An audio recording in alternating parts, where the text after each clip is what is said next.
Hi, it's Heather. I'm a certified arborist in Bloomington, Indiana. And today I'd like to talk a little bit about going into fall. I have to admit, I hate the end of August, the beginning of September. It's just, uh, where we're at in Bloomington, Indiana. This is often our driest time of the year. And You know, even trees that are situated properly, and are lovingly tended or at least lovingly ignored in a benign fashion, even those trees can really start to struggle. It just, you know, due to lack of moisture. Um, Trees that have been treated improperly, whether it's volcano mulching or, trees that are in lawns that are all of a sudden mowed way too short. This is not my kitty, it's the neighbor's cat. Um, you know, um, I just looked at some trees for a school, and it's very probable that the trees died after the grass hadn't been cut for weeks, um, and then the grass around the trees was bush hogged, and in the middle of a drought with some 90-degree days, um, that that was enough maybe to kind of tip them into not doing so well. Um, So, what are some things that we can do at this time of the year? Because this, as much as I hate it, because it looks like, um, plants are struggling, which, if you're in a drought situation, yeah, they are struggling. Um, what are some things that we can do to help our trees and, other plants as well when we hit this time of the year and we have high temperatures and um, not quite enough moisture. So one thing would be to raise the deck on the mower, uh, try and get it up to at least 5 inches. I think some mowers you can even mow at 6. That is going to keep the soil shaded, so the water's not going to evaporate out so quick. When the mowing deck is set that tall, it's less likely for the blade to contact any surface or buttress roots of the tree. Um, that's a really easy way to introduce pathogens from the soil directly into to tree roots and into the tree. So we don't want to do that. Um, so we've got raise the deck. We don't need to mow as much this time of year. I know people like to have things neat and tidy. And, if you do have, a little bits of grass that are tall here and there, you can take a little hand clipper, weed whip, or just, give it a rest. Um, it's actually not great for the grass either to be mown so short. Um, it's not good for the soil. It's really not good for anything. Um, so, you know, kind of lighten up on the mowing this time of year. Um, Definitely water. We want to water our trees. Um, it's about time to, if you were going to say like aerate and overseed with the lawn. Um, you can start watering the lawn just to get those seeds germinated. The grass is still going to be dormant for a little bit, so um, watering grass that hasn't been seeded isn't really going to help. Um, One thing too, depending on what kind of lawn care company you're dealing with, or if you're doing it yourself, various companies come out with these step programs. Um, a lot of the commercial fertilizers have a lot of nitrogen in them, and yeah, plants need nitrogen. Um, it helps them grow. But at this time of year, trees that are in lawns, or even like if you're fertilizing a bed, um, we really want to have very little nitrogen being put out, because what trees really need this time of year is going to be potassium. Um, that's the K of your NPK. And so what happens, what potassium does for trees and other woody plants is it helps them to build and accumulate lignin. And lignin is what gives our wood in branches and stems, it gives them that kind of hard strength. Um, so you know how the spring wood can be very whippy. You can even train trees. Using like uh, well, various ways. Like in bonsai, you would use wire, but you can use poles and tape and rope and everything to shape branches, because they're malleable in the spring. But when we get to the end of the summer and get into fall, we want trees to be able to take up potassium. Uh, Potassium is going to provide some cold hardiness, just kind of hardiness in general, also drought hardiness. The problem with potassium at this time of year is if there's a lot of nitrogen being put down for lawn care, the trees are going to take that up. Um, because it's all about growing. They want to grow up, and so really, what we want trees to be doing at this time of year is growing down. You know, we want them to pack on some lignin, and we want their roots to start growing, so they have that extra storage capacity for when all the sap comes down for the year. So just too much nitrogen this time of year, it can cause scorch on a leaf. It a lot of the kind of old-fashioned commercial fertilizers with nitrogen, um, they were salts of this, salts of that, and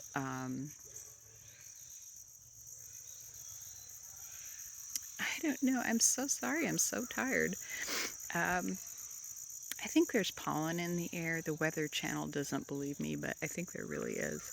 Um, anyway, fertilizer burn is really pulling moisture out of the roots. And so that's when we can see some leaf scorching. um, due to that. So really, um, there's not a lot you have to mess with. Just don't be putting down a lot of nitrogen this time of year, um, and a good amount of water if your plants are needing it. Um, Honestly, I think we're probably still a little bit behind here in Indiana. Um, I think we do have some more rain coming. It's thundering right now. Um, but yeah, so we want to make sure our trees have enough water. We want to cut down on the nitrogen so that they're going to pick up some potassium. Um, and as far too as roots growing, I think I've showed, we did a little video. I'll try and show you some more root flares I've been working on recently. Um, Now is a great time to walk around big trees, little trees with your little hand spade, and you can just use that to gently pull away soil and mulch from the tree. And just, as a rule of thumb, mulch should just never touch a tree. Um, and here's a simple little reason why. I know people say, well, it'll dry out. The soil will dry out around the tree. But what is more important is when we have mulch right up to a tree in the winter, little critters like, oh, I don't know, usually some kind of rodent, chipmunks, stuff like that. If there's excess mulch, they can tunnel through that mulch and get to tree roots and, even the stem of the tree um, if there's too much mulch. And predators like hawks and eagles and foxes and all those guys who eat rodents, they won't be able to see them. I mean, you know, foxes will sometimes, you see them jumping after moving mounds. But when they have to come out in the open to be able to chew on your tree, um, they're less likely to spend a lot of time there. So that's kind of like my big reason to not have mulch touch a tree. Um, but anyway, so it's a great time to check that. We can still be, I'd wait a little while longer to be cutting girdling roots on oak trees. We still want to make sure we're not going to introduce oak wilt to any part of the tree. Another thing, when we prune at this time of the year, we can do a little bit of size control, but one thing we don't ever just want to just cut things all the way across. I mean, I had never really seen this before, but last year I had met several people who, their neighbors were just cutting their hydrangeas, just whacking them off. So they started whacking theirs off, and and these were oak leaf hydrangeas, and so the thing is next year, wherever those cuts were, that's where the growth started. So when we're wanting to control size, we want to make sure we cut at a branching. And if a stem is too tall, it's really just better to take that stem out. If it's a multi-stem shrub, to just take that all the way out down to the bottom use a nice little handsaw and, make a nice angled cut. Um, we don't want to just any plants. Um, we just don't want to just do this whacking. And those are some words that I want you all to like get out of your vocabulary. Hack is one. Whack. um, we want to prune carefully. With good reasons to prune. We want to prune with the right tools, um, at the right time, with the right conditions. So, yes, we can. There's a lot of things we can be pruning this time of year.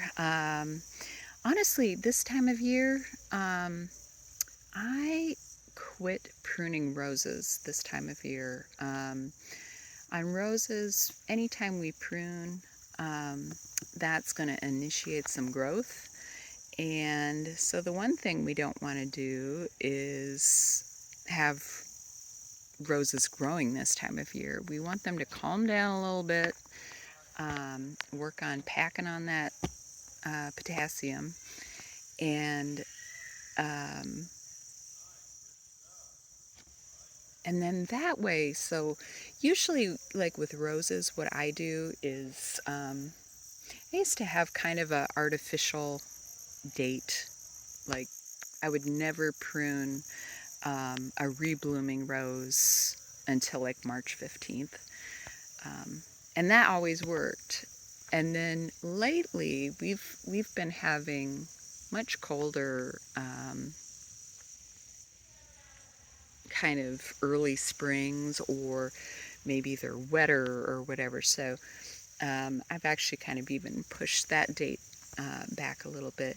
But so what happens when we whack a rose all the way down, um, in the fall, that means every single stem on that rose plant is going to have to be replaced. So it has all those stored resources, um, or does it? Anyway, what usually ends up happening is they grow very quickly in the spring, and then that makes them susceptible to scale and aphids. So, and then plus two, if we wait to do our rose pruning for rebloomers in the spring, um, that's less time to have those wounds open. Um, so we're less likely to kind of invite, disease or some kind of pest. Um, but yeah, so those are some of the things. You might be thinking about how are you going to deal with your leaves? Is this going to be the year that you decide to not put your leaves on the street? Are you going to start a compost pile?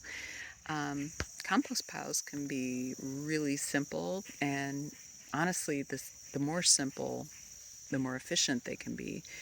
And so I like to just leave space for two piles, and I build one pile up really tall, and then once a month I'll take my pitchfork and I'll just flop it over to the next space. And so that monthly turning, we can get our compost happening pretty quick. You may want to just leave the leaves in the bed. You can, mow and chop up your leaves and either put them in the compost or use that as a fall mulch. That's a excellent idea. So anyway, it's kind of, we get used to being in the summer, hanging out with all our herbaceous buddies and our woody buddies, but they're getting ready to do some important things. So we want to make sure that, we're not doing anything that is going to inhibit them getting ready for the winter. So, anyway, I think that's what I got for some fall stuff. So, um, anyway, I hope you get some rain if you need it. I hope you don't if you don't. And yeah, if you have any questions, let me know. If you have um, any other areas you'd like to talk about, I know we do need to talk about some pollinator plants for this time of year, and maybe I'll do that tomorrow. Um, but anyway, so I guess happy fall. Um, yeah, so have a great day. Bye.